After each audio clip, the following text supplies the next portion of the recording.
Cheguei aos 15 anos da minha neta. A organizadora me deteve diante de 300 convidados. Senhora, sua filha diz que a mesa da família está cheia. Sente-se na cozinha. Sorri, dei meia volta e liguei para o buffet que eu havia pago. As luzes se apagaram e... Eu passo café às 5 da tarde porque café de tarde, para mim, é ritual. É a xícara que me acalma, o cheiro que me lembra de tempos em que tudo era mais simples. Naquela sexta-feira, eu estava passando o café quando olhei para o relógio e senti o estômago apertar. Faltavam 2 horas para a festa de 15 anos da minha neta, Valentina. 15 anos. Eu lembrei de quando ela nasceu. De quando eu segurei aquele pacotinho enrolado no cobertor amarelo do hospital e jurei para mim mesma que aquela menina nunca ia passar necessidade. Jurei que ia dar para ela tudo o que eu não tive. Desliguei o fogão, fui pro quarto, abri o guarda-roupa. Tirei o Tyler cor de pérola, o mesmo que usei na formatura dela no 5º ano. Ainda servia. Passou apertado no quadril, mas servia. Olhei no espelho e passei batom. Um batom antigo, daqueles que a gente guarda porque lembra de quem a gente era. Dentro da bolsa coloquei o presente. Uma pulseira de ouro, que era da minha mãe. Fina, discreta, cheia de história. Era para Valentina usar e lembrar de onde veio. Peguei o ônibus das 6h30. Desci perto do salão de festas, um dos mais caros da cidade. Eu sabia porque tinha visto o orçamento. Tinha pago o orçamento.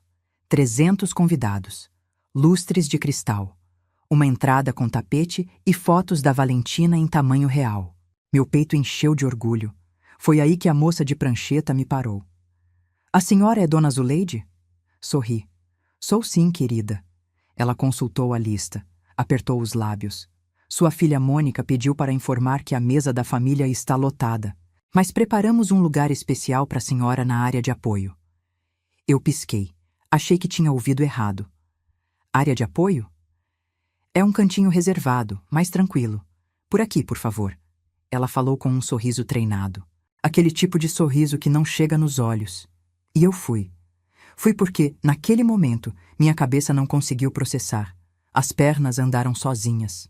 A moça me guiou por um corredor lateral, passou pela porta da cozinha e me mostrou uma cadeira de plástico entre caixas de refrigerante e o freezer industrial. Fique à vontade. O jantar já foi servido, mas separei um prato para a senhora. O prato estava frio. A comida, empilhada de qualquer jeito. Sentei. Olhei para as minhas mãos. As mesmas mãos que lavaram roupa para os outros por 20 anos. As mesmas mãos que assinaram o cheque de 47 mil reais para essa festa. As mesmas mãos que criaram Mônica sozinha. E agora estavam ali. Na cozinha, escondidas. Se você chegou até aqui, eu peço uma coisa. Se inscreve no canal. Essa história vai longe. E eu preciso que você esteja comigo até o final. Eu poderia ter levantado. Poderia ter feito escândalo. Mas eu sou de outro tempo. Engoli o nó na garganta, respirei fundo e decidi entender antes de reagir. Levantei devagar e fui até a fresta da porta que dava para o salão. Vi Mônica. Minha filha estava numa mesa central, rindo alto, cercada de mulheres que eu nunca tinha visto. Usava um vestido longo de paetê dourado e brincos que brilhavam de longe. Joias que eu não conhecia, um sorriso que eu também não reconhecia. Meu genro, Renato, estava afastado, falando no celular. Ele sempre foi assim, presente, mas ausente. E Valentina? Valentina estava no meio das amigas, tirando foto, posando. Mas a cada minuto ela olhava para os lados, procurando alguém. Me viu. Nossos olhos se encontraram por 2 segundos. Ela se levantou da cadeira. E então Mônica puxou o braço dela. Disse alguma coisa no ouvido. Valentina sentou de novo. Não olhou mais para mim. Voltei para o meu canto. O ar da cozinha cheirava a fritura e desinfetante. Um garçom passou por mim carregando bandejas, nem me olhou. Eu era invisível ali, como se não existisse. E sabe o que doía mais? Não era a cadeira de plástico, não era o prato frio. Era saber que minha filha tinha instruído alguém a me barrar. Tinha planejado isso. Tinha olhado no espelho, passado o batom, colocado as joias novas e decidido que eu não merecia estar ao lado dela. Eu não queria brigar. Eu só queria entender por quê. Mas o que Mônica tinha dito no ouvido de Valentina para ela desistir de me abraçar? Fiquei parada ali, encostada na parede da cozinha, com o barulho das panelas e o vai e vem dos garçons. O suor escorria pelas minhas costas por baixo do tailleur. O tecido era grosso demais para o calor daquele salão. Respirei fundo. Contei até 10. Minha mãe dizia que mulher que reage no calor sempre se queima. Então, eu esperei esfriar. Mas não fiquei parada por submissão. Fiquei porque precisava observar. Entender. Eu criei Mônica. Conheço cada trejeito dela, cada risada falsa, cada olhar de canto. E o que eu vi pelo vão da porta não era minha filha feliz.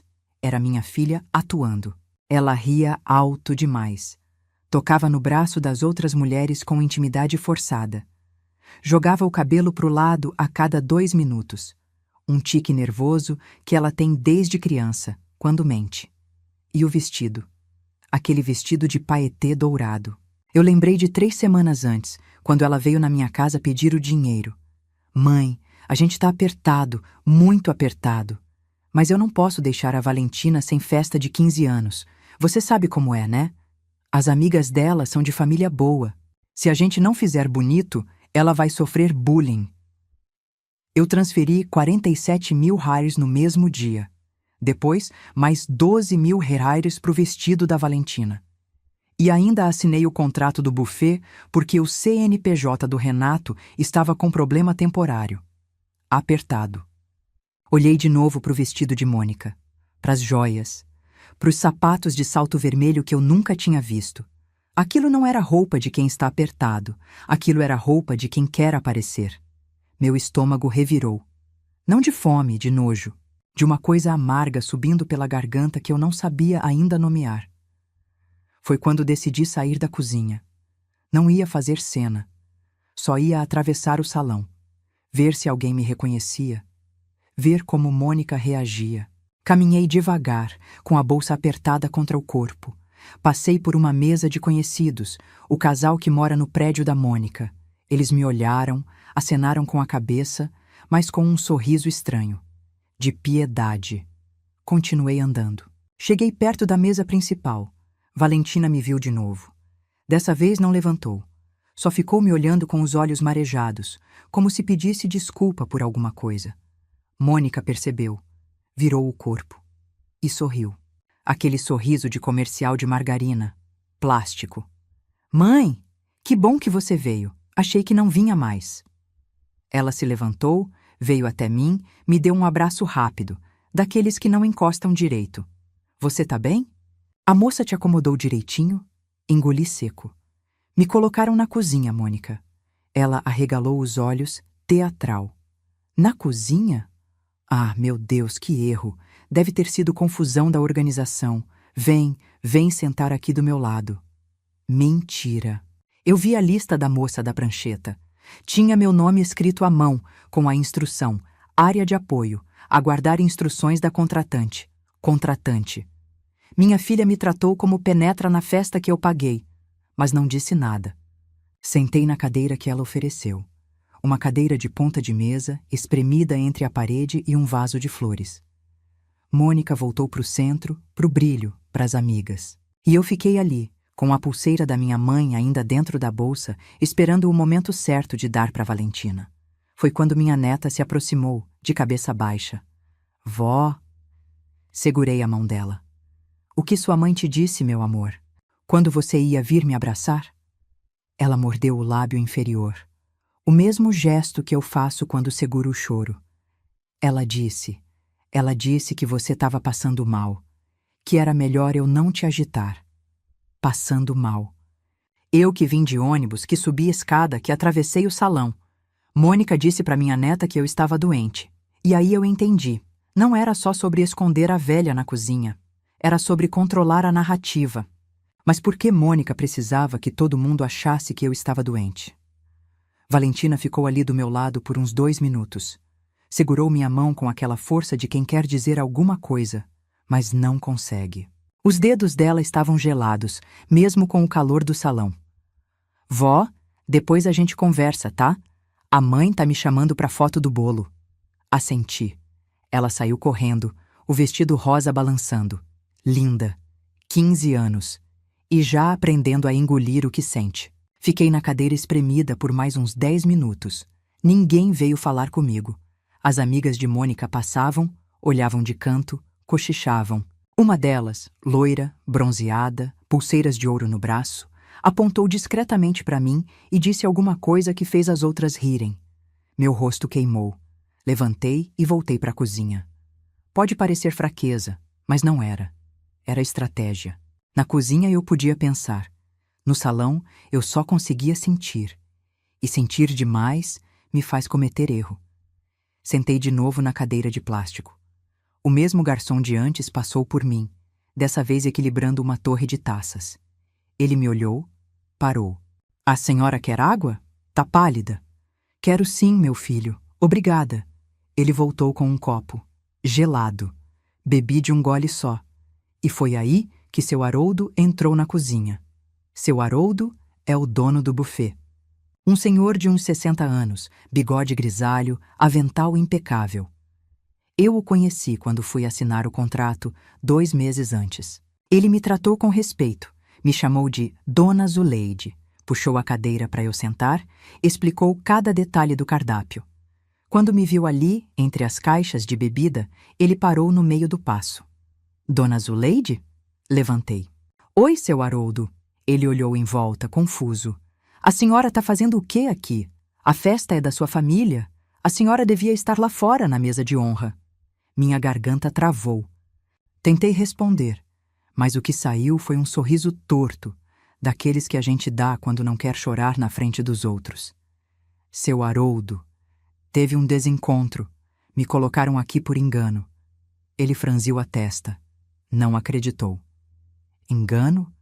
Dona Zuleide, seu nome está no contrato. A senhora é a responsável financeira. O pessoal da decoração perguntou pela senhora mais cedo. Queria agradecer pessoalmente. Minhas pernas fraquejaram. Sentei de novo. Como assim? Perguntaram por mim. A dona Cláudia, da decoração. Ela queria mostrar as fotos para a senhora aprovar. Mas sua filha disse que a senhora não ia poder vir. Que estava com problema de saúde. De novo, essa história. Problema de saúde. Eu, que tomo só um remédio de pressão e faço caminhada 3 vezes por semana. Seu Haroldo puxou uma cadeira e sentou do meu lado. Abaixou a voz. Dona Zuleide, eu vou ser honesto com a senhora. Eu trabalho com festa há 30 anos, já vi de tudo. E tem alguma coisa errada aqui. Olhei para ele. O quê? Sua filha. Ela ligou 3 vezes essa semana pedindo para mudar detalhes no contrato. Queria trocar o e-mail de contato, o telefone. Disse que a senhora tinha autorizado. Mas eu estranhei, porque a senhora foi tão cuidadosa quando assinou. Minha boca ficou seca de novo. Seu Haroldo, o senhor ainda tem o contrato original? Tenho. Tá no meu escritório, aqui no fundo. Quer ver? Quero. Ele levantou, foi até uma salinha nos fundos, voltou com uma pasta. Abriu na minha frente. Meu nome, meu CPF, minha assinatura. Mas o e-mail era de Mônica, e o telefone também. Ela tinha mudado tudo. Tirei o celular da bolsa.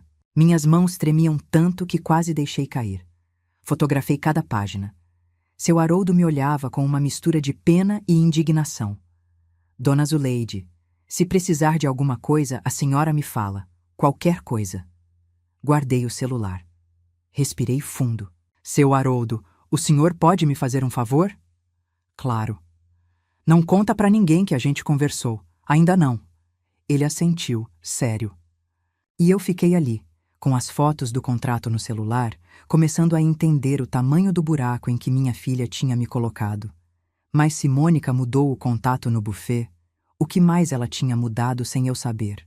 Fiquei sentada naquela salinha dos fundos por uns 5 minutos, olhando para o celular como se ele fosse explodir na minha mão. A luz da tela iluminava meu rosto no escuro. Do lado de fora, a música tocava alta, aquele funk que a juventude gosta, e eu ouvia os gritos de "Aê!" quando Valentina entrou na pista. Minha neta estava dançando.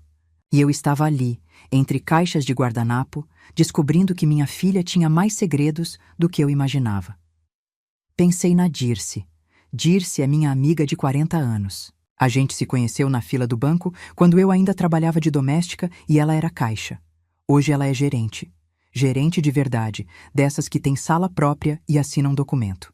Liguei para ela. Atendeu no segundo toque, mesmo sendo sexta à noite. Zuleide? Tudo bem? Dirce, preciso de um favor. É urgente. Ela sentiu no meu tom. Não perguntou mais nada. Fala. Você consegue olhar se teve alguma movimentação estranha no meu nome nos últimos meses? Cartão, empréstimo, qualquer coisa. Silêncio do outro lado. Zuleide, aconteceu alguma coisa? Ainda não sei. Por isso preciso que você olhe. Tá. Me dá uns 15 minutos. Vou acessar daqui de casa mesmo. Desliguei. Fiquei olhando para o teto. A lâmpada fluorescente piscava de vez em quando, fazendo um barulhinho de mosca presa. Pensei em tudo que tinha dado para Mônica nos últimos anos. O dinheiro da festa, o vestido da Valentina, os 5.000 reais que emprestei quando ela disse que o cartão tinha estourado, os 8.000 reais para o conserto do carro, os 3.000 reais da matrícula da escola. Eu nunca cobrei, nunca pedi recibo, nunca desconfiei. Porque ela era minha filha. Meu celular vibrou. Mensagem da Dirce. Zuleide, me liga urgente. Meu coração disparou. Minhas mãos suaram. Liguei de volta. Dirce? A voz dela estava diferente, mais baixa, mais séria. Zuleide, escuta. Eu olhei tudo. E tem coisa errada. O quê? Tem um empréstimo no seu nome. 85.000 reais. Feito há 4 meses. O número ecoou na minha cabeça como sino de igreja. 85.000 reais. Como assim, Dirce? Eu não fiz empréstimo nenhum. Pois tem, e tem mais. Uma fatura de cartão adicional. O cartão está no seu nome, mas o endereço de entrega foi alterado. Não é mais o seu. Alterado para onde? Para um endereço no Jardim Europa, número 274. Jardim Europa. O condomínio onde Mônica mora. Minhas pernas amoleceram. Sentei no chão mesmo, encostada na parede fria. A pasta do contrato caiu do meu colo. Dirce, quanto tá a fatura desse cartão? 23.000 reais em aberto. E tá no seu CPF, Zuleide. Se não pagar, vai negativar você. Fechei os olhos. Fiz a conta de cabeça. Empréstimo, 85.000. Cartão, 23.000. Buffet no meu nome, 63.000 reais. Eu tinha visto o contrato com seu Haroldo. Fora o que eu dei de presente ao longo dos anos. Mais de 170.000 reais. No meu nome, sem eu saber. Dirce, você pode me mandar esse extrato por e-mail? Agora? Mando. Mas Zuleide, isso é crime. Você sabe disso, né? Eu sabia, mas ela era minha filha. Minha filha. A menina que eu criei sozinha, que eu ensinei a ler, que eu levei para a escola de mão dada todo santo dia durante 8 anos, que chorou no meu colo quando o pai foi embora. E agora essa mesma menina tinha feito empréstimo no meu nome e me escondido na cozinha da festa, para que eu não descobrisse, porque se eu circulasse pelo salão, os fornecedores iam me reconhecer, iam vir falar comigo, iam agradecer a mim pelo pagamento, e a farsa dela ia desmoronar. Fiquei ali no chão da salinha, com o celular na mão, o e-mail da Dirce chegando e um gosto de fel na boca. Chorei. Mas chorei baixinho, para ninguém ouvir. Porque mulher da minha idade já aprendeu que lágrima alta não resolve nada, só atrai pena. Mas se Mônica tinha feito tudo isso nas minhas costas, o que ela tinha contado pros outros sobre mim? Fiquei no chão daquela salinha por mais tempo do que deveria. O frio do piso subia pelas minhas pernas, entrava nos ossos. Mas eu não conseguia levantar. Era como se meu corpo tivesse desistido antes da minha cabeça. O e-mail da Dirce estava aberto na tela do celular. Eu lia e relia os números, esperando que mudassem. Que fosse engano. Que aparecesse uma explicação que fizesse sentido. Não apareceu. 85.000 reais de empréstimo. 23.000 reais de cartão. Tudo no meu nome. Tudo sem minha assinatura de verdade. Eu sei como funciona. Mônica tinha meus documentos, tinha meu CPF decorado, sabia minha data de nascimento, nome da minha mãe, endereço antigo, tudo que banco pergunta para confirmar identidade. E eu, boba, deixava meus papéis na gaveta do quarto de visita, o quarto que ela usava quando ficava na minha casa. Confiei. Confiei porque ela era minha filha. Levantei devagar, apoiando a mão na parede. O joelho estalou, a coluna reclamou. 68 anos de vida pesam mais quando a gente descobre que foi traída por quem ajudou a criar.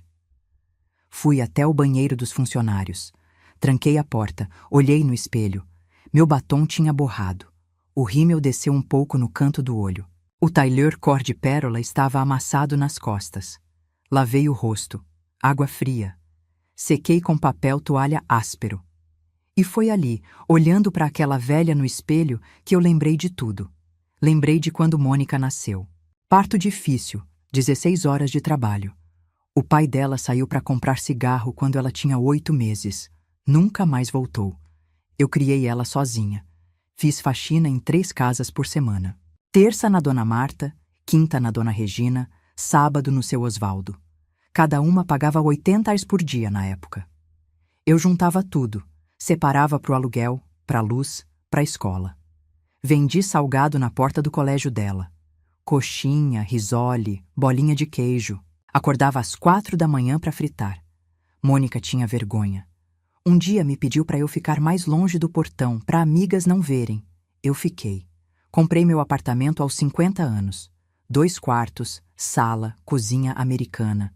Nada de luxo, mas meu. Quitei em 15 anos. Quando assinei a escritura, chorei no cartório. A moça do balcão me deu água. E quando me aposentei, prometi para mim mesma. Agora, Zuleide, você vai descansar. Vai viajar. Vai conhecer o mar de Fortaleza. Vai aprender a pintar. Vai viver. Olhei de novo para o espelho. A mulher que me olhava de volta tinha mãos rachadas de água sanitária.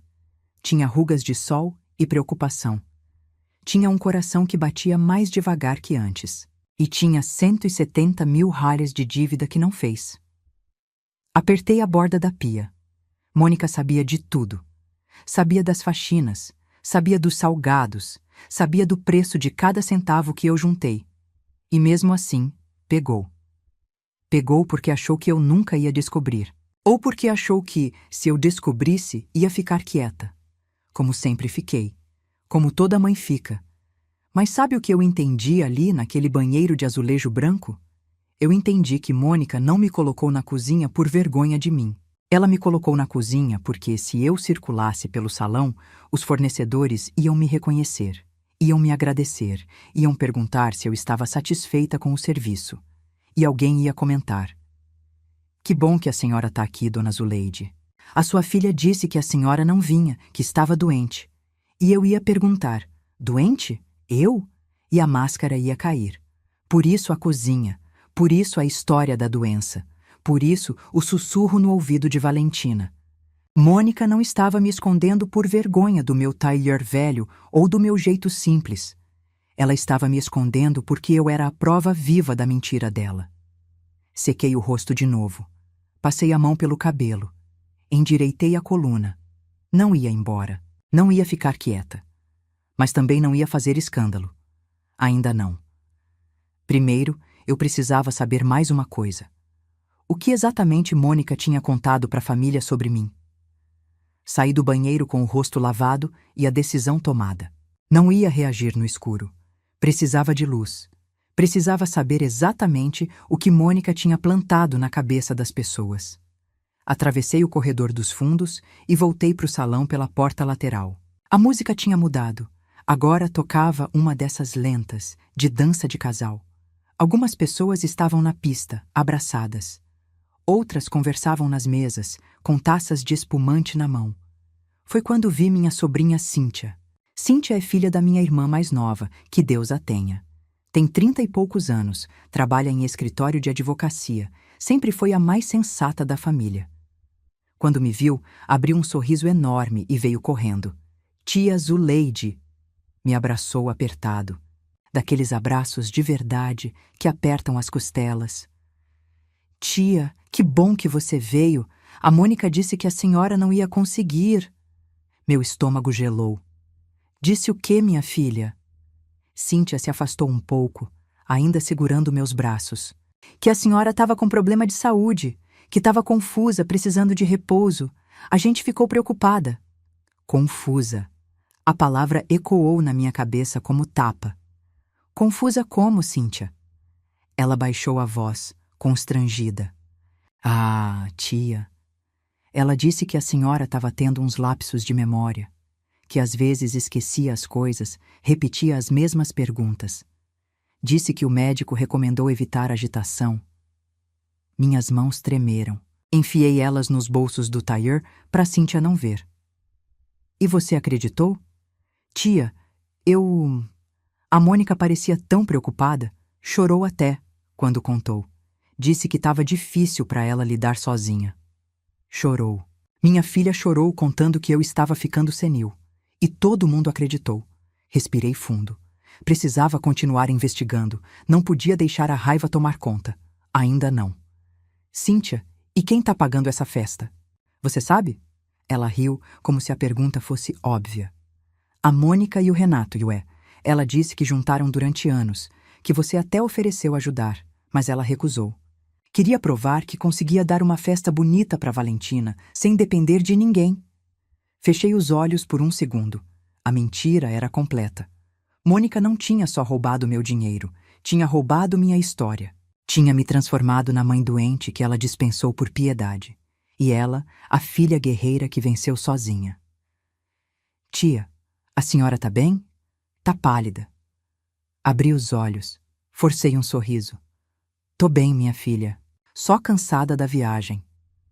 Cíntia assentiu, aliviada. Quer sentar? Posso pegar um prato para a senhora. Não precisa, mas me faz um favor? Claro. Não conta para Mônica que a gente conversou. Ainda não. Ela franziu a testa, sem entender. Mas concordou. Tá bom, tia. Me deu outro abraço, esse mais curto, e voltou para a mesa dela. Fiquei parada no canto do salão, observando Mônica rir com as amigas.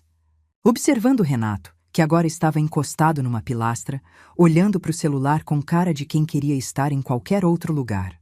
Observando Valentina, que dançava com as amigas, mas de vez em quando olhava na minha direção, como se quisesse vir falar comigo e não pudesse. E observando os outros parentes, meu primo Geraldo, que mora em Campinas, minha tia Odete, de 82 anos, que veio de cadeira de rodas, a cunhada do Renato, que eu só vi uma vez na vida. Todos ali. Todos acreditando que eu era a velha confusa, que quase não veio porque não estava bem da cabeça. Uma náusea subiu pela minha garganta. Engoli seco. Foi quando percebi uma coisa. Cíntia tinha dito que Mônica chorou ao contar sobre minha suposta doença. Tinha dito que Mônica parecia preocupada, mas Cíntia também tinha deixado escapar outra coisa, quase sem querer. O Renato andava estranho esses dias, calado. A Mônica disse que era estresse do trabalho, mas... sei não. Renato, meu genro, o homem que não conseguiu me olhar nos olhos desde que cheguei. Se Mônica estava mentindo para a família toda, será que estava mentindo para o marido também? Ou será que ele sabia de tudo? Renato era cúmplice ou mais uma vítima? Procurei Renato com os olhos. Ele não estava mais na pilastra.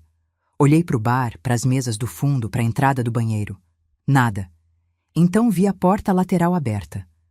A que dava para o estacionamento. Fui até lá. Renato estava do lado de fora, sozinho, fumando encostado num carro preto. A brasa do cigarro brilhava no escuro. Ele tragava rápido, nervoso, do jeito que gente ansiosa fuma, como se o cigarro fosse acabar antes de resolver alguma coisa. Ele me viu chegando e congelou. O cigarro parou no meio do caminho até a boca. Dona Zuleide. Não veio me abraçar. Não veio me cumprimentar. Ficou parado como bicho acuado. Fui eu que fui até ele. Renato, posso falar com você um minuto?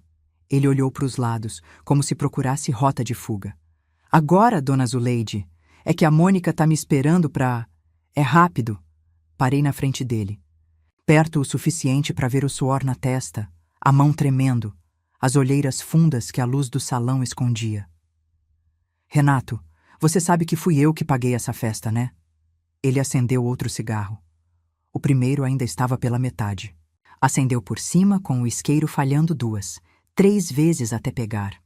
Dona Zuleide, Olha, a senhora precisa conversar com a Mônica sobre isso.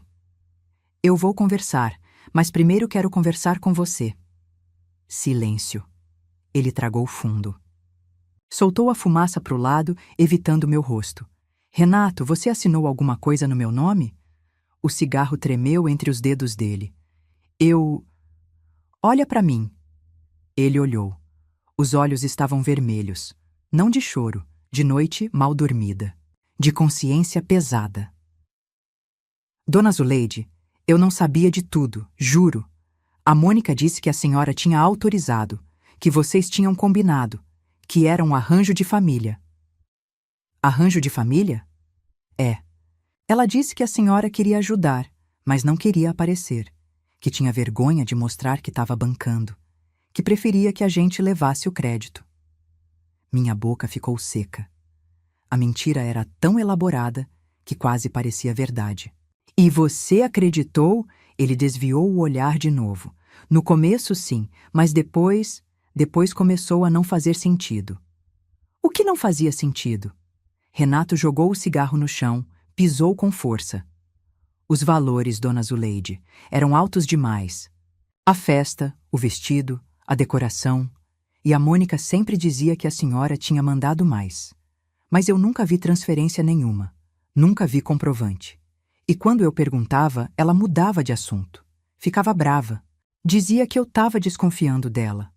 Cruzei os braços. Meus dedos estavam gelados, mesmo com o calor da noite. E o empréstimo, Renato? O de 85 mil? Ele arregalou os olhos. A senhora sabe do empréstimo? Sei. E sei que não fui eu que fiz. Renato passou a mão pelo cabelo, bagunçando o gel. Pela primeira vez, ele parecia mais desesperado do que covarde. Dona Zuleide, eu assinei como testemunha. Só como testemunha. A Mônica disse que a senhora tinha pedido para ela resolver a papelada porque não conseguia ir no banco. Disse que era para uma reforma no apartamento da senhora. Reforma. Meu apartamento não tem reforma nenhuma. A última vez que pintei a parede foi há 3 anos, e fui eu mesma que pintei, com rolo e escada emprestada do vizinho. Renato, você tem noção do que você fez? Ele abaixou a cabeça. Tenho. Agora eu tenho. Ficamos em silêncio por um momento. Do salão, a música mudou de novo. Agora era pagode desses antigos. Alguém gritou, "Ê!" lá dentro. Renato, tem mais alguma coisa que eu preciso saber? Ele hesitou. Olhou para a porta do salão. Olhou para mim. Tem. O quê? Mas não aqui. Não agora. Se a Mônica ver a gente conversando... Então me conta rápido. Ele engoliu seco. Tem uma mulher. Marcela. A Mônica transfere dinheiro para ela todo mês. Eu vi no extrato. 8 mil reais por mês. Às vezes mais. Quem é Marcela? Não sei. Quando perguntei, a Mônica disse que era fornecedora de alguma coisa. Mas fornecedora de quê que recebe 8 mil por mês? Minha cabeça começou a montar as peças. Marcela. 8 mil reais por mês. Dinheiro que saía da conta, da minha conta, do meu nome, do meu CPF. Renato, se eu precisar de você para confirmar essas coisas, você confirma? Ele me olhou, o isqueiro ainda na mão, o rosto de um homem que sabe que o casamento acabou. Confirmo. Eu não vou cair junto com ela, Dona Zuleide. Não vou. Assenti. Voltei para o salão, e enquanto caminhava, uma frase ficou martelando na minha cabeça. Eu não criei Mônica para ser assim, mas ela é. E agora eu preciso decidir o que fazer com isso. Quem era Marcela? E por que Mônica mandava tanto dinheiro para ela todo mês? Voltei para a cozinha.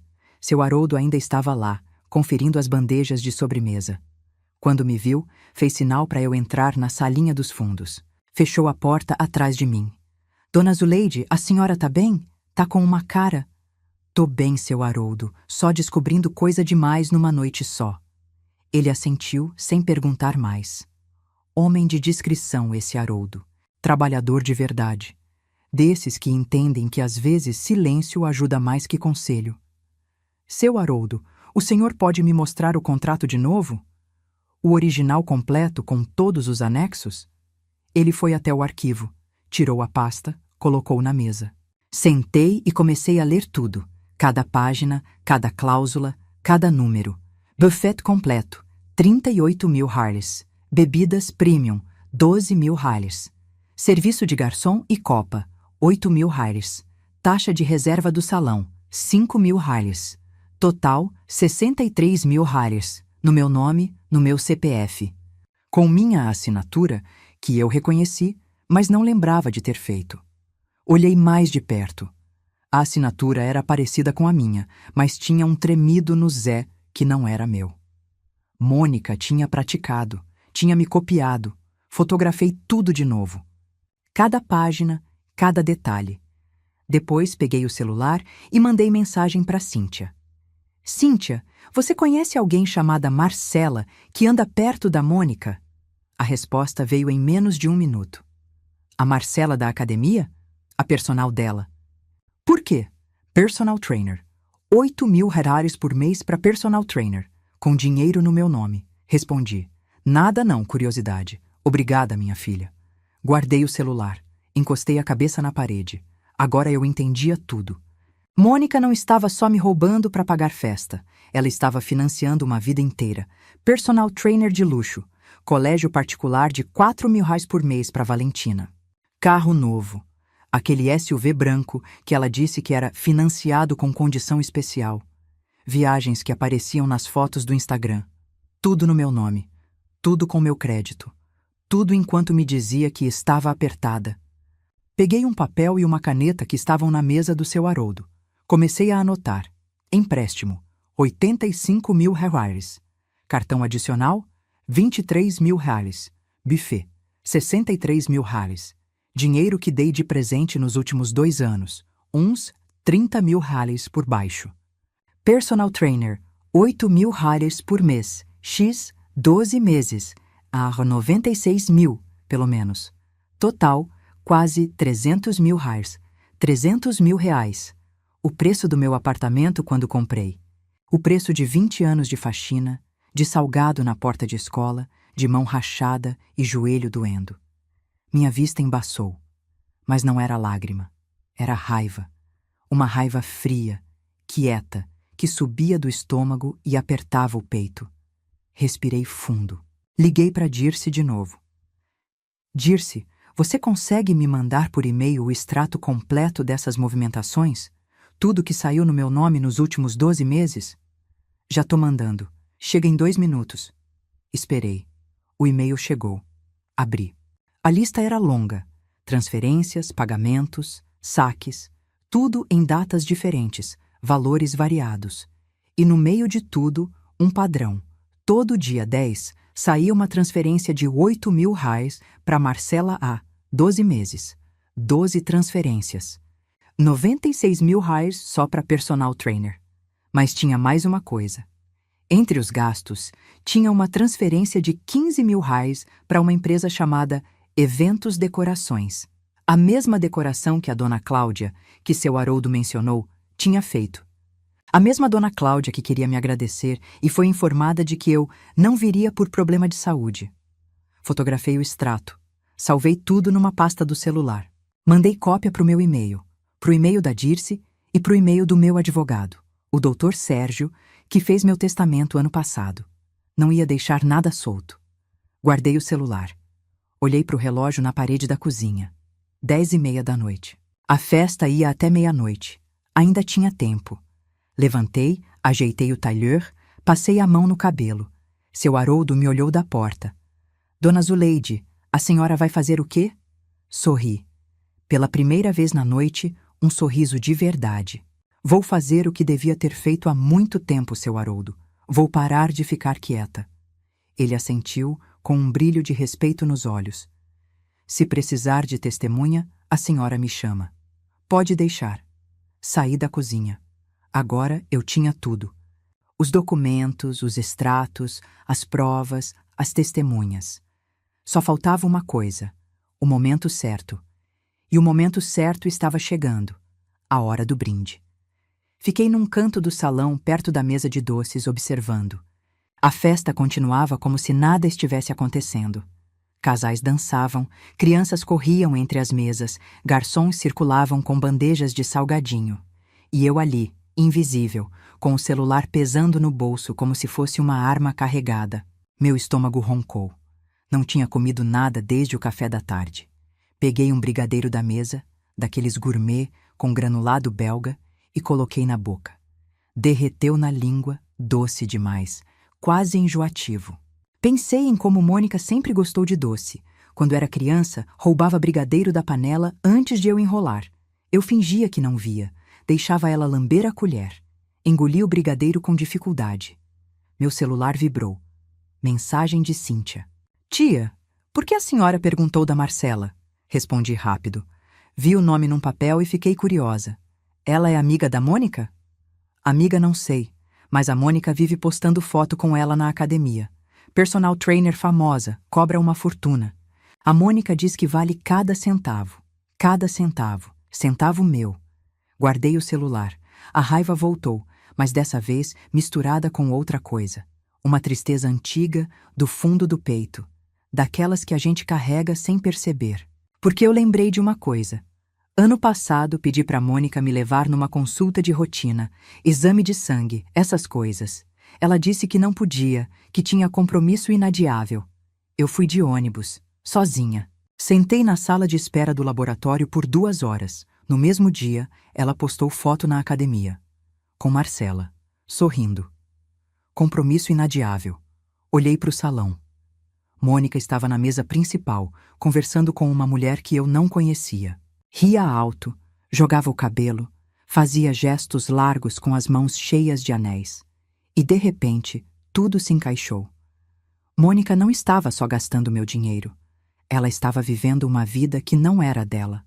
Uma vida de Instagram, de aparência, de fachada. O apartamento alugado no condomínio chique, o carro financiado, a personal trainer de 8.000 por mês, o colégio particular da Valentina, as roupas de marca, as joias, tudo mentira, tudo sustentado por mim, sem eu saber. E a pior parte, ela me escondeu na cozinha não por vergonha de quem eu sou. Ela me escondeu porque eu sou a prova de que ela não é quem finge ser. Fontes não aparecem em festas. Fontes ficam escondidas. Fontes são usadas e descartadas. Meu olho ardeu, mas não deixei a lágrima cair. Não ali. Não naquela hora. Fui até o banheiro de novo. Lavei o rosto. A água fria me acordou. Olhei no espelho e falei baixinho, só pra mim. Zuleide, você criou essa menina. Você sabe como ela pensa. Você sabe o que ela mais tem medo. E eu sabia. Mônica sempre teve medo de uma coisa, de ser desmascarada. De as pessoas descobrirem que ela não era tão bem-sucedida quanto fingia. Que o casamento não era tão feliz. Que a vida perfeita do Instagram era montada com arame e esparadrapo. Por isso as mentiras, por isso a história da mãe doente, por isso o sussurro no ouvido de Valentina. Mônica estava protegendo a única coisa que importava para ela, a imagem. E agora eu sabia exatamente onde acertar. Saí do banheiro, voltei para o salão. O DJ anunciou no microfone. Atenção, pessoal, em 10 minutos vamos ter o brinde oficial e o discurso da família, todos na pista. 10 minutos. Meu coração acelerou. Minhas mãos suaram, mas minha cabeça estava clara como nunca. Eu tinha os documentos, tinha os extratos, tinha as testemunhas, tinha a verdade. Agora, só precisava do microfone. Mônica estava prestes a fazer seu grande discurso de mãe guerreira, mas ela não sabia que eu também tinha um discurso preparado. Os 10 minutos passaram como se fossem 10 segundos. Eu fiquei parada no canto do salão, perto de uma coluna decorada com flores brancas. Meu coração batia tão forte que eu sentia a pulsação no pescoço, nas têmporas, na ponta dos dedos. A boca estava seca. Peguei uma taça de água com gás da bandeja de um garçom que passou. Precisava de alguma coisa para ocupar as mãos. O DJ baixou a música. As luzes do salão mudaram, ficaram mais suaves, mais douradas. Aquela luz de momento especial, de discurso emocionante, de foto para guardar. Atenção, pessoal. Agora vamos chamar ao palco a mãe da debutante, Dona Mônica, para o brinde oficial. Aplausos. Mônica se levantou da mesa principal. Ajeitou o vestido de paetê dourado, passou a mão no cabelo, sorriu para uma amiga que tirava foto. Caminhou até o pequeno palco onde ficava a mesa do bolo. 5 andares, decorado com flores de açúcar e o nome Valentina em letras douradas. Subiu os 3 degraus, pegou o microfone. 300 pessoas olhando para ela. E ela brilhava. Brilhava como sempre quis brilhar. O centro das atenções, a mãe dedicada, a mulher bem-sucedida. Boa noite a todos, que alegria ter vocês aqui nessa noite tão especial. Aplausos de novo. Valentina foi chamada ao palco também. Subiu, tímida, o vestido rosa rodando nos degraus. Mônica passou o braço pelos ombros dela, puxou para perto. Essa festa é fruto de muito esforço, muito trabalho, muita dedicação. Eu e o Renato juntamos durante anos para poder dar à nossa filha a festa que ela merecia. Meu estômago revirou. Queríamos provar que a gente conseguia. Que a gente podia dar para Valentina uma noite inesquecível, com o nosso suor, com o nosso sacrifício. Olhei para Renato. Ele estava numa mesa lateral, olhando para o chão. Não aplaudiu. Não sorriu. Eu quero agradecer a todos que vieram, que nos apoiaram, que acreditaram na gente. Comecei a andar, devagar. Um passo de cada vez. As pessoas me olhavam de canto sem entender. A velha do tailleur amassado caminhando entre as mesas. Essa festa é a prova de que quando a gente quer, a gente consegue, sem depender de ninguém, sem pedir favor. Cheguei na frente do palco. Mônica me viu. Sua voz engasgou no meio da frase. Por meio segundo, só meio segundo, eu vi o medo nos olhos dela. Aquele medo antigo de criança pega na mentira. Mas ela se recompôs. Sorriu. E olha só, minha mãe está aqui. Vem, mãe, vem subir aqui com a gente. O tom era de surpresa feliz, de filha carinhosa. Mas eu conhecia aquele tom. Era o mesmo tom que ela usava quando mentia para a professora sobre dever de casa. Subi os 3 degraus. 300 pessoas me olhando. Mônica me abraçou. Um abraço rápido, de cena, de foto. Que bom que você veio, mãe. A gente estava com saudade. Sussurrei no ouvido dela baixinho só para ela ouvir. Eu sei de tudo. Senti o corpo dela enrijecer contra o meu.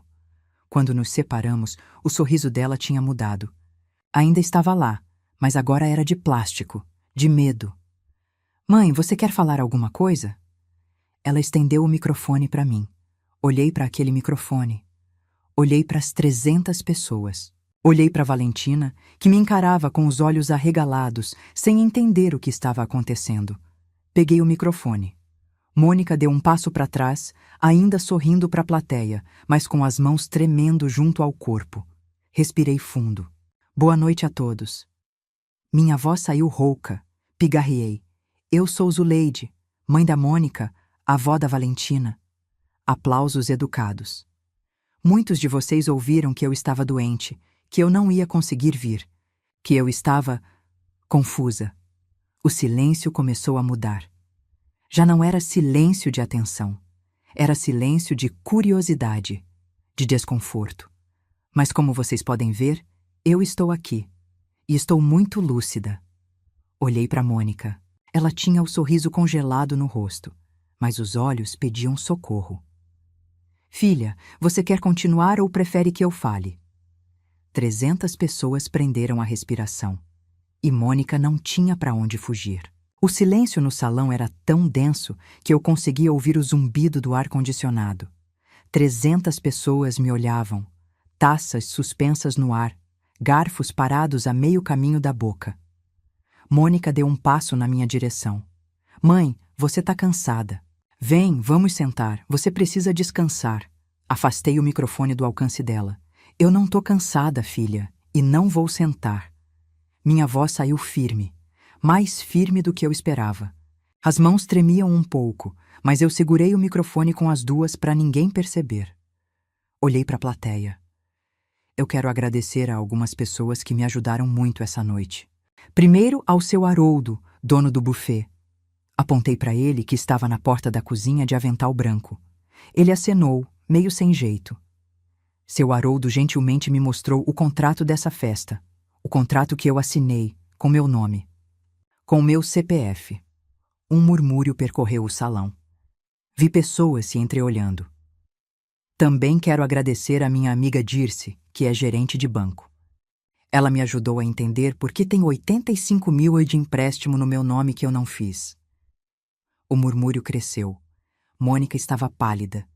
O bronzeado artificial não escondia mais nada. Ela avançou de novo. Mãe, para. Você está confusa. Você não sabe o que está falando. Eu sei exatamente o que estou falando. Minha voz não subiu. Não precisava. O microfone fazia o trabalho. Tem também uma fatura de cartão de crédito. 23 mil. O cartão está no meu nome, mas as compras são da Mônica. O endereço de correspondência foi mudado para o apartamento dela, sem eu saber. Agora o silêncio era absoluto. Ninguém mexia um músculo. E tem mais. Todo mês saiu 8 mil reais da minha conta para uma moça chamada Marcela, personal trainer da minha filha, há 12 meses. 96 mil reais só nisso. Vi a mulher loira de pulseiras, a que tinha apontado para mim e rido mais cedo, arregalar os olhos e cochichar com a amiga do lado. No total, são quase 300 mil. 300 mil reais no meu nome, sem eu autorizar, sem eu saber. Fiz uma pausa. Deixei o número ecoar no salão. Então olhei para Mônica. Filha, você disse para todo mundo que juntou dinheiro durante anos para essa festa. Disse que eu ofereci ajudar e você recusou. Disse que eu estava doente, confusa, senil. Mônica abriu a boca para falar, mas nenhum som saiu. Você me colocou para sentar na cozinha, entre caixas de refrigerante, com um prato frio. Porque se eu circulasse pelo salão, os fornecedores iam me reconhecer, iam me agradecer, e sua mentira ia acabar. Valentina começou a chorar. Lágrimas silenciosas escorrendo pelo rosto, borrando a maquiagem de festa. Eu criei você sozinha, Mônica. Seu pai foi embora quando você tinha 8 meses. Eu fiz faxina em 3 casas por semana. Vendi salgado na porta da sua escola. Comprei meu apartamento com 20 anos de trabalho. Minha voz falhou um pouco. Engoli seco. Continuei. Você sabe o preço de cada centavo que eu juntei. Você sabe por que me viu chegar em casa com as mãos rachadas de água sanitária, e mesmo assim, você pegou. Mônica finalmente conseguiu falar. A voz saiu esganiçada, desesperada. Mãe, eu ia te contar. Eu ia devolver. Eu só precisava de um tempo para me organizar. Quando? Quando eu morresse e você herdasse a dívida junto com o apartamento? O golpe acertou. Vi nos olhos dela. Renato levantou da mesa e saiu do salão. Não correu, mas caminhou rápido, a cabeça baixa. Valentina desceu do palco e sentou numa cadeira vazia, o rosto entre as mãos. Olhei para a plateia uma última vez. Eu não vim aqui para fazer escândalo. Vim porque quero que vocês saibam a verdade. A festa que vocês estão curtindo, a comida que vocês estão comendo, o champanhe que vocês estão bebendo, fui eu que paguei. E minha filha me escondeu na cozinha para ninguém descobrir. Desliguei o microfone. Desci do palco. O silêncio me acompanhou até a porta. Mas antes de ir embora, eu precisava falar com uma pessoa. A única que ainda podia ser salva dessa história. Não fui embora. Saí do salão, mas parei no corredor. Encostei na parede, respirei fundo. O coração ainda batia forte, as pernas tremiam, mas eu tinha feito o que precisava fazer. Do salão, ouvi o burburinho crescer. Vozes sobrepostas, cadeiras arrastando, gente perguntando: o que aconteceu? É verdade isso? Meu Deus, você viu a cara da Mônica? Fechei os olhos por um segundo. Quando abri, Mônica estava na minha frente. Ela tinha descido do palco e vindo atrás de mim. O vestido de paetê dourado brilhava sob a luz do corredor, mas o rosto dela estava destruído. A maquiagem borrada, os olhos vermelhos, a boca tremendo. Mãe, como você pôde fazer isso comigo? A voz dela era de acusação, como se eu fosse a vilã. Fazer o quê, Mônica? Contar a verdade? Você me humilhou na frente de todo mundo, na festa da sua neta. Você me colocou na cozinha. Você disse que eu estava senil. Você roubou quase 300 mil reais no meu nome. Eu não roubei, eu ia devolver. Quando? Ela não respondeu. Quando, Mônica? Me diz. Eu quero saber o plano. Silêncio. Não tinha plano, né? Você ia continuar pegando até acabar, até eu descobrir ou até eu morrer. O que viesse primeiro. Mônica começou a chorar. Aquele choro alto, de criança, que ela fazia quando queria que eu cedesse. Mãe, você não entende. Você não sabe como é difícil. O Renato ganha mal, a escola da Valentina é cara, o condomínio é caro, eu precisava manter as aparências.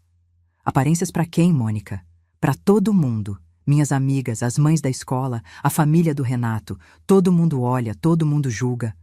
Se eu não tivesse no mesmo nível, iam falar mal de mim, iam excluir a Valentina. Então você me roubou para impressionar suas amigas de academia? Ela engasgou no próprio choro. Não foi assim. Foi sim. Foi exatamente assim. Me afastei da parede. Cheguei mais perto dela. Olhei nos olhos, aqueles olhos que eu conhecia desde que eram de recém-nascido. Mônica, eu passei a vida inteira fazendo sacrifício por você. Sacrifício de verdade. Não de Instagram. Sacrifício de acordar às 4 da manhã para fritar salgado, de pegar ônibus lotado com dor no joelho, de usar a mesma roupa durante 5 anos para você ter uniforme novo. Ela desviou o olhar. E você, com tudo que eu te dei, decidiu que não era suficiente. Que você merecia mais. Que podia pegar escondido porque eu era velha demais para perceber. Mãe, eu não terminei. Ela se calou. Você não só pegou meu dinheiro. Você pegou minha história. Contou para a família que eu estava doente, que eu ofereci ajuda e você recusou. Me transformou na mãe senil que você carrega por pena. E você ficou com o papel de heroína. Mônica soluçava agora. O rímel escorria em linhas pretas pelo rosto. Isso, Mônica, é o que mais dói. Não é o dinheiro. É você ter vergonha de mim. É você preferir me esconder a me assumir. Ela tentou me abraçar. Dei um passo para trás. Não. Agora não. Mãe, por favor, eu errei. Eu sei que errei. Sabe o que você vai fazer? Segunda-feira você vai comigo ao banco. Vai transferir toda essa dívida para o seu nome. Vai assinar documento reconhecendo que eu não autorizei nada. Mas eu não tenho como pagar. Problema seu. Deveria ter pensado nisso antes. E se eu não for? Olhei para ela com uma calma que me surpreendeu. Se você não for, eu vou à delegacia. Registro tudo. Falsificação de assinatura, estelionato, apropriação indébita. Tenho os documentos, os extratos, as testemunhas. Seu Haroldo, a Dirce, o Renato. O nome do marido fez ela arregalar os olhos. O Renato? É, ele me contou tudo. Inclusive da Marcela. Mônica ficou branca. Ele não vai ficar quieto para te proteger, filha. Ele já escolheu o lado dele. Ela olhou para o salão, procurando o marido. Mas Renato já tinha ido embora. Mãe, você está destruindo minha vida. Não, Mônica. Você destruiu. Eu só estou mostrando os escombros. Dei as costas e comecei a andar. Mãe, espera! Não esperei. Mas antes de sair do corredor, olhei por cima do ombro. Você não pisa mais no meu apartamento sem ser convidada. E eu decido se convido ou não. Continuei andando, mas eu ainda não tinha ido embora. Tinha uma pessoa que eu precisava encontrar antes. Valentina. Encontrei Valentina no estacionamento. Ela estava sentada no meio-fio, o vestido rosa espalhado no chão sujo, os sapatos de salto jogados do lado. Chorava com a cabeça entre os joelhos, os ombros tremendo. 15 anos. A idade em que a gente acha que o mundo vai acabar por qualquer coisa. E o mundo dela tinha acabado de verdade. Pelo menos o mundo que ela conhecia. Sentei do lado dela. O meio-fio era baixo e minhas costas reclamaram, mas sentei mesmo assim. Fiquei ali, em silêncio, esperando. O barulho da festa chegava abafado lá de dentro. A música tinha voltado a tocar, provavelmente o DJ tentando salvar o clima. Carros passavam na rua, alheios ao drama que acontecia ali. Valentina levantou a cabeça devagar. O rosto estava inchado, a maquiagem destruída. Ela parecia mais nova assim. Parecia a menina que eu levava para tomar sorvete no shopping quando ela tinha 7 anos. Vó, não disse nada. Só passei a mão no cabelo dela, tirando uma mecha grudada na bochecha molhada. Vó, eu não sabia, de verdade. Eu juro que não sabia de tudo. A voz dela era de desespero, de quem precisa ser acreditada. Eu sei, minha filha. A mamãe disse que você tinha dado o dinheiro de boa vontade, que era presente, que você queria ajudar, mas não queria aparecer. Eu acreditei, vó. Eu acreditei porque ela é minha mãe. Eu sei. Valentina soluçou. E a cozinha? Você sabia que me colocaram na cozinha? Ela ficou em silêncio, olhou para o chão. Valentina. Ela disse que era para te proteger, vó, que tinha gente na festa que ia te estressar, que você estava frágil, que o médico tinha recomendado evitar agitação. Eu acreditei. Você acreditou ou você quis acreditar? Ela me olhou, os olhos vermelhos, cheios de dor. Eu não sei mais. Ficamos em silêncio por um momento. Um carro estacionou perto. Uma família desceu rindo, atrasados para outra festa, talvez. A vida continuando ao redor enquanto a nossa despedaçava. Vó, você me odeia? A pergunta me pegou de surpresa. Odiar você? Nunca. Mas eu deixei acontecer. Eu vi a senhora indo para a cozinha e não fiz nada. Você tem 15 anos, Valentina. Você confiou na sua mãe. É o que filha faz. Mas eu devia ter desconfiado. Tinha coisa que não fazia sentido. A mamãe sempre dizia que estava sem dinheiro, mas comprava roupa nova toda semana. Dizia que você estava doente, mas eu te via nas fotos da igreja, normal. Eu vi as coisas, vó, mas não quis enxergar. Segurei o rosto dela entre as minhas mãos. Aquelas bochechas que eu beijei tantas vezes quando ela era bebê. Valentina, você não é sua mãe. Você entende isso? Ela assentiu, chorando. Mas agora você sabe quem ela é. E você vai ter que decidir o que fazer com isso. O que a senhora quer dizer? Soltei o rosto dela, abri minha bolsa, tirei a caixinha de veludo que estava lá desde o começo da noite. Isso era da sua bisavó, minha mãe. Ela usou a vida inteira. Quando ela morreu, me deixou. Eu ia te dar hoje, no seu aniversário. Abri a caixinha. A pulseira de ouro brilhou sob a luz do poste. Valentina olhou para a pulseira, depois para mim. Vó, eu não mereço. Não é sobre merecer. É sobre escolher. Estendi a caixinha para ela. Se você pegar essa pulseira, você está escolhendo lembrar de onde você vem, de quem ralou para você existir, de que dinheiro fácil cobra caro depois. Está escolhendo ser diferente.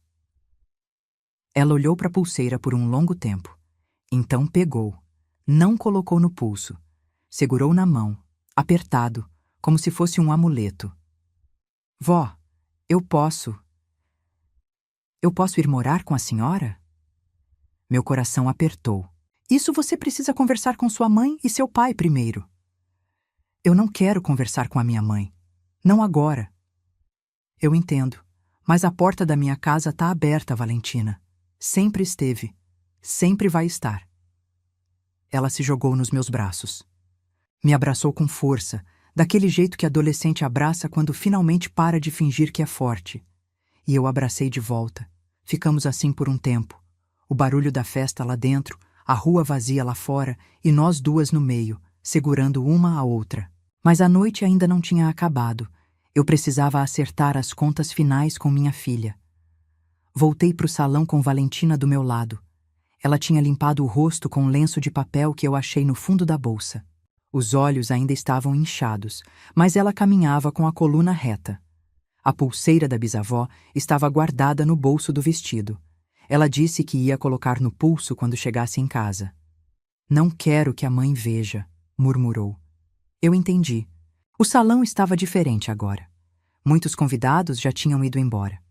As mesas estavam pela metade, taças abandonadas, guardanapos amassados no chão. O DJ tocava uma música qualquer no volume baixo, mais para ocupar o silêncio do que para animar. Os garçons circulavam recolhendo o que sobrou. Os que ficaram me olhavam diferente. Não mais com aquela pena misturada com desconforto. Agora era outra coisa. Respeito, talvez. Ou pelo menos curiosidade. Minha tia Odete, a de 82 anos, veio até mim na cadeira de rodas, empurrada pela enfermeira. Segurou minha mão com força. Zuleide, eu sempre desconfiei que tinha coisa errada. Mônica vivia ostentando, mas nunca vi o Renato com carro bom ou roupa nova. Não batia. A senhora devia ter me contado, tia. E a senhora ia acreditar? Mãe nunca quer acreditar mal de filha. Ela tinha razão. Olhei em volta, procurando Mônica. Ela estava num canto, perto da mesa do bolo intocado. As amigas de antes tinham sumido. Só restava uma, aquela loira de pulseiras, que falava alguma coisa no ouvido dela e depois saiu também, sem se despedir. Mônica estava sozinha. O vestido de paetê dourado parecia mais pesado agora. Ela encostou numa cadeira, os ombros curvados, olhando para o nada. Fui até ela. Mônica. Ela levantou os olhos. Estavam vazios. O que você quer agora, mãe? Não bastou me destruir? Eu não te destruí. Eu mostrei o que você fez. É a mesma coisa. Não é. Puxei uma cadeira e sentei na frente dela. Valentina ficou um pouco afastada, observando. Escuta bem o que eu vou falar, porque eu só vou falar uma vez. Mônica não respondeu, mas também não desviou o olhar. Segunda-feira, 9 da manhã, você vai estar no banco comigo. Vai transferir toda a dívida para o seu nome. Vai assinar documento reconhecendo que eu não autorizei nada. Eu já falei com o meu advogado, o Dr. Sérgio. Ele vai preparar tudo. E se eu não tiver dinheiro para pagar? Você negocia parcelamento, vende o carro, sai do apartamento caro. Coloca a Valentina numa escola que caiba no seu bolso de verdade. Mas a dívida é sua, não minha. Mãe, você tá me condenando à miséria. Eu tô te condenando à realidade. É diferente. Ela riu. Uma risada seca, amarga. Você sempre foi assim, dura. Nunca demonstrou carinho de verdade. Eu te criei sozinha, Mônica. Trabalhei a vida inteira para você ter o que eu não tive. Se isso não é carinho, eu não sei o que é. Carinho é entender, mãe. É perdoar. Eu posso até perdoar, um dia. Mas primeiro você precisa assumir o que fez. Ela ficou em silêncio. E tem mais uma coisa. O quê? Você não pisa mais no meu apartamento sem ser convidada. Não mexe em nenhum documento meu. Não fala do meu nome para ninguém sem minha autorização. Se eu souber que você contou mais uma mentira sobre mim, eu vou à delegacia. Tá entendido? Mônica me olhou por um longo tempo, o rosto cansado, envelhecido de repente. Ela parecia ter 10 anos a mais do que de manhã. Tá. Ótimo. Levantei da cadeira. E o Renato, mãe? Você sabe que ele foi embora, né? Olhei para a porta do salão. Sei. O casamento acabou. Isso é entre vocês dois. Você podia ter esperado, podia ter falado comigo em particular. Não precisava fazer isso na frente de todo mundo. Olhei para ela uma última vez. Você me colocou na cozinha na frente de todo mundo. Me chamou de senil na frente de todo mundo. Me roubou achando que eu nunca ia saber. Então não, Mônica. Eu não podia esperar. Eu esperei a vida inteira. E você confundiu minha paciência com fraqueza. Dei as costas. Valentina veio até mim, me deu a mão. Saímos juntas do salão. Lá fora, o ar da noite estava fresco. Respirei fundo. Meus pulmões encheram como não enchiam há horas. Vó, como a gente vai embora? De ônibus, minha filha. Como eu vim. Ela sorriu. Um sorriso pequeno, ainda triste, Mais sorriso. Eu nunca andei de ônibus. Então hoje você aprende. Caminhamos até o ponto. A festa tinha acabado, mas a história ainda não. O que veio depois mudou tudo, e eu preciso contar. O cheiro de bolo de laranja enche a cozinha. Minha cozinha. De verdade. Não aquele canto entre caixas de refrigerante e freezer industrial. A minha cozinha de azulejo branco, com a janela que dá para o quintal do vizinho e o relógio de parede que minha mãe me deu quando eu casei. Há 40 e tantos anos, numa vida que parece de outra pessoa. Valentina está do meu lado, tirando o bolo do forno. Usa uma luva térmica velha, daquelas de estampa de galinha que eu comprei numa promoção do supermercado. O cabelo dela está preso num coque bagunçado, o rosto suado do calor do fogão. Vó, acho que ficou bom. Olha a cor. Olho, dourado perfeito, cheiro de casa. Ficou lindo, minha filha. Ela sorri. Um sorriso de verdade, daqueles que chegam nos olhos. Valentina mora comigo há 5 meses. Veio com uma mochila e 3 sacolas de roupa, uma semana depois da festa. Mônica ligou, gritou, chorou, ameaçou. Eu desliguei. Valentina ficou. Não foi fácil no começo. Ela não sabia cozinhar, não sabia lavar roupa, não sabia pagar conta. Achava que luz e água apareciam por mágica. Teve que aprender. Eu ensinei. Agora ela acorda cedo, estuda de manhã, numa escola pública boa, perto de casa, faz as tarefas à tarde, me ajuda com o jantar, às vezes reclama, como toda adolescente. Mas fica, e isso é o que importa. Tiro o bolo da forma, coloco no prato de vidro, o mesmo prato que eu usava nas festas de aniversário de Mônica, quando ela era pequena. Não penso muito em Mônica esses dias. Ela e Renato se separaram 1 mês depois da festa. Ele veio me procurar, pediu desculpa, disse que devia ter falado antes. Eu disse que ele devia mesmo, mas não guardo rancor. Renato era fraco, não mau. Às vezes a gente confunde. Mônica perdeu o apartamento.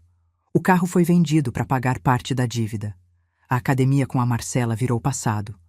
Ouvi dizer que ela está morando com uma amiga no Tatuapé, trabalhando numa loja de roupas no shopping. Não me liga. Manda mensagem para Valentina de vez em quando. Áudio curto perguntando se está bem. Valentina responde com emoji. Eu não me meto. Passei a dívida toda para o nome dela como combinado. O Dr. Sérgio cuidou de tudo. Registrou em cartório minha declaração de que não autorizei nenhuma das transações. Não processei, não fui à delegacia, mas deixei claro. Se Mônica inventar mais alguma coisa, eu vou. Ela não inventou, ainda. Valentina desliga o forno, tira a luva, passa a mão na testa. Vó, posso te perguntar uma coisa? Pode. A senhora perdoou a mamãe? Paro de cortar o bolo. Olho para ela. Ainda não sei, minha filha. Perdão é coisa complicada. Não é que nem receita de bolo, não tem medida certa, não tem tempo certo. Às vezes demora anos, às vezes nunca vem. E a senhora tá brava ainda? Não, raiva cansa demais. Eu larguei. Mas não perdoou. Uma coisa é largar a raiva. Outra é deixar a pessoa voltar, como se nada tivesse acontecido. Eu larguei a raiva, mas não vou fingir que foi tudo bem. Ela assente, pensativa. A senhora acha que um dia eu vou conseguir olhar para ela normal de novo? Talvez. Quando você estiver pronta, não precisa ter pressa. Valentina pega um pedaço de bolo com a mão. Morde.